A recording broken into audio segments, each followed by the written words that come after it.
People in the modern world feel increasingly personally powerless. We live in a world we don't seem to directly have an effect on. The world seems to spin out of control. It's not really clear who is in charge. And a superhero comes along and we know who is in charge. So those sorts of needs to reassert personal power in a world that overshadows us.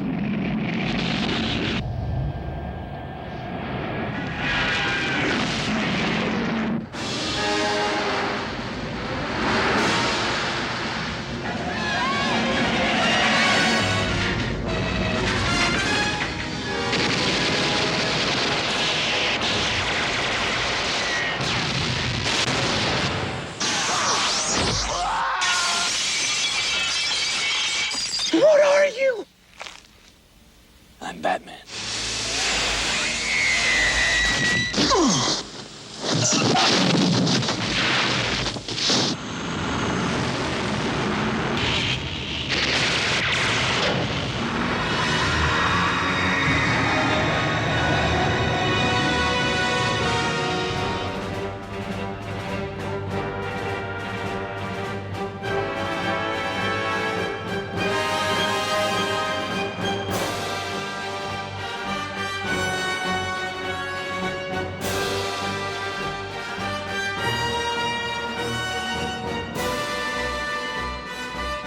I think it's no accident that the best superhero stories take place in an urban setting.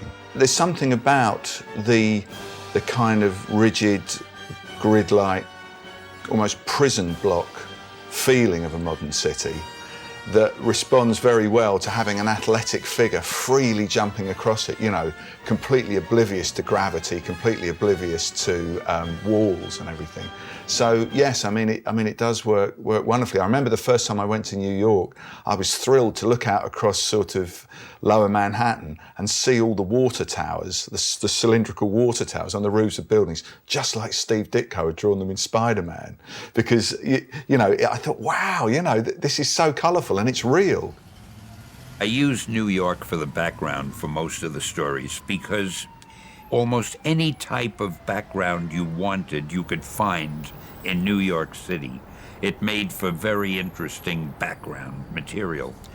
Also, I lived in New York, so it was very easy for me to be authentic. I could mention what neighborhood something was taking place in, and I knew this was true because I knew the neighborhoods. What Stan did was, and Stan's and all Stan's compatriots, is that they looked outside their windows and they all lived in New York. And what better scenery do you need than this? You know, if you're going to have Spider-Man swinging off of buildings, well, you got plenty in New York. If you, in your mind, transformed building into the natural environment, it would be canyons and valleys. So the feeling of being closed in at the street level, but if you could rise above it, there's open space. And the superheroes fly above the confines of the city out into the open sky. If you don't do Spider-Man in a position where nobody else can be, where you're looking down at the canyons below with all the buildings coming up at you, then you're not using Spider-Man right. If you make him standing on the ground, you've wasted Spider-Man. So he must be either clinging to a wall or above the city looking down in perspective. So you make the best use of the character. Whenever I do Spider-Man, I try to keep him off his feet as much as possible. I hang him upside down, I cling him to a wall, I have him swinging upside down. It's one of the tricks.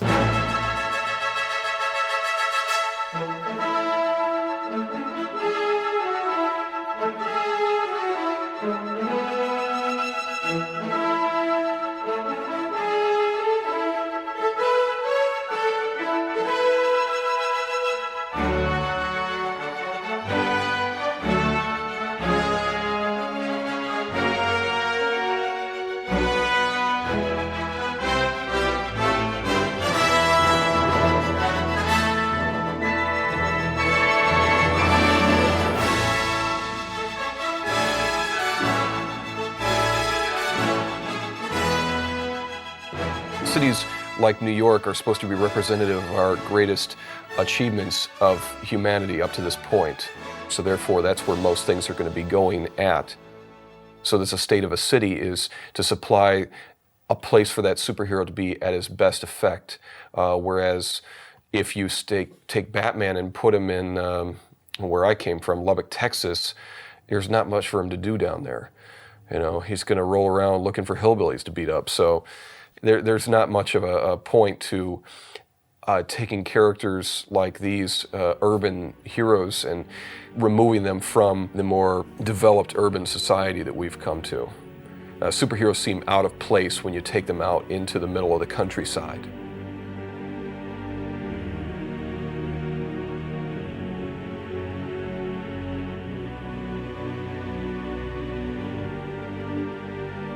America is thought of as being the great experiment. And there is a connection between that and superheroes, a very strong connection. If I'm in America, I can become anything. Representative, I can become a president, I can become anything. That's very optimistic, very heroic, and very idealistic and very stupid. All in one, all in one. So to have those ideals, I could believe in great things, utopias, and it wouldn't matter if it happened. I could still believe in it. I could still have that potential, you know, that they made this great experiment and it worked. Look how well it worked. I think that people like superheroes in the best possible sense of what, you know, talk about America, the democracy and the level of, you know, truth, justice, and not so much maybe the American way, but freedom of expression, you know, stop totalitarianism and about decency and good, you know, and that good will triumph. And I think that as kids we need that. We don't understand as children gray at all, and which is kind of odd, because if you think of a whole country that really doesn't like dealing with grays, and really wants to prefer dealing in black and white, that almost sounds very much like a country full of children, unfortunately. I guess that is a reflection of what the American society would hope to be like, but I would like to think it's also a reflection of what any society would want, whether it's European or Asian or African. I think all people are basically good. All people would like to see the hero win over the villain. And that's why these movies and these comic books are enjoyed all over the world, not just in America.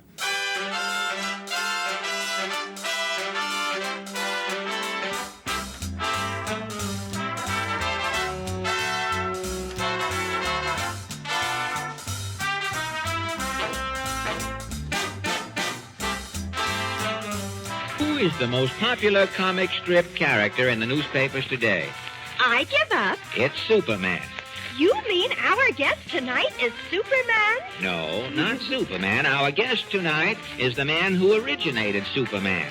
He has written all of Superman's exploits since this idol of millions made his first public appearance. He's Mr. Jerry Siegel.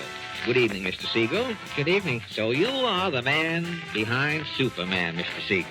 No, I'm just one of the men. I write the situations and the dialogue. And the strip is drawn by my collaborator, Joe Shuster. How old are you? 25. And how long have you and Mr. Shuster been working on your high-voltage Robin Hood? We started about 8 years ago, but Superman has been in print only the past 2 years. Well, what caused the delay? It took us 6 years to sell Superman. He was turned down by almost every comic editor in the country.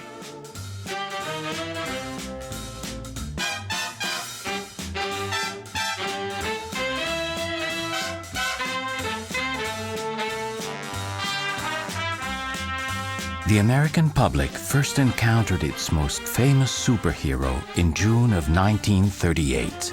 On the cover of #1 of Action Comics, Superman appears lifting a car with his bare hands. That was a landmark. I remember the first story, the first Superman story that came out. The first cover of his lifting the car, which was startling. I mean, who could lift? Gee, if I could lift the car, you know. And then reading the inside and understanding or feeling at that time that this was possible. Superman, even as it was drawn originally in this raw form, was one that I recognized and that I felt was alive. That was what was so exciting. A character like this seemed like it could exist.